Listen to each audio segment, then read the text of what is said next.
Alay mo na lang sa amin. Sige, ate, dyan mo na. Pera balis. Ikaw?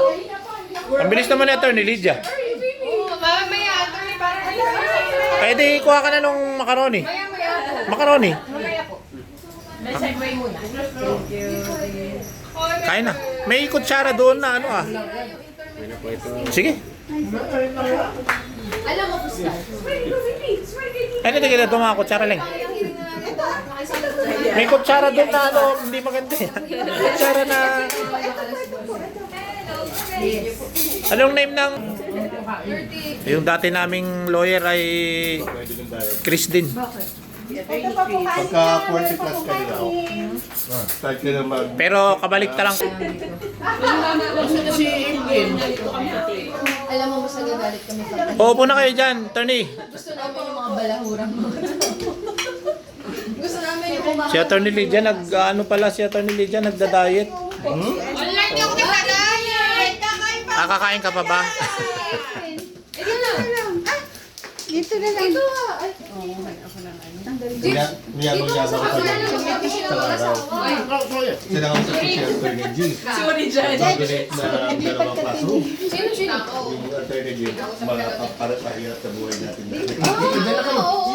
Siyempre, CSR. Si Joseph ang nakumumpleto pala sa atin, no? Gawa ng classroom yung mga dito. Uy, dalawa. Thank you, attorney. Hindi ko pa nasasabi, magaling sa akin.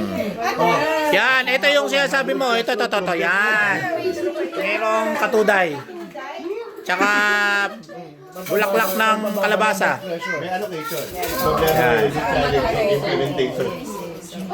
Ikaw talaga yung reason kung bakit nagluto si Mrs. Tikman yung pinapaitan na yun. Ito, ang sarap. Sinampalo ka naman. Kaso medyo pinasipasan nila yung Importante yung dalawang classroom na yun. Kasi ang requirement ni DepEd, marunong Eh, mahilig din pala si Chris sa pakbit ng Ilocano, ah. paper. Sa ano yung besihan, eh. Yung pa, akala ko mahilig si Bujing sa paa. Eh, dahil hinahanap nga ni ate. Hinahanap ko yung Nasaan buto. niya? Ayun. Kasi pagka... Kinain yung buto?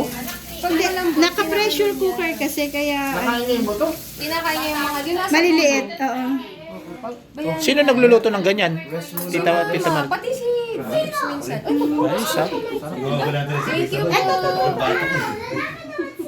Kain ng lawag. Tikman mo lang. Tikman ko nila kayo. Wag na, baka. Pero titikman ko. Sino ata?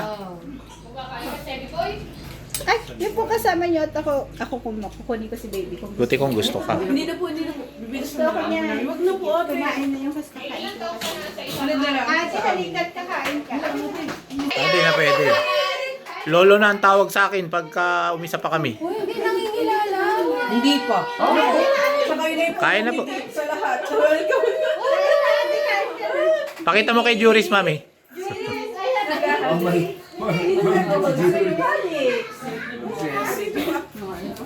Ano lang po, ipapahinga.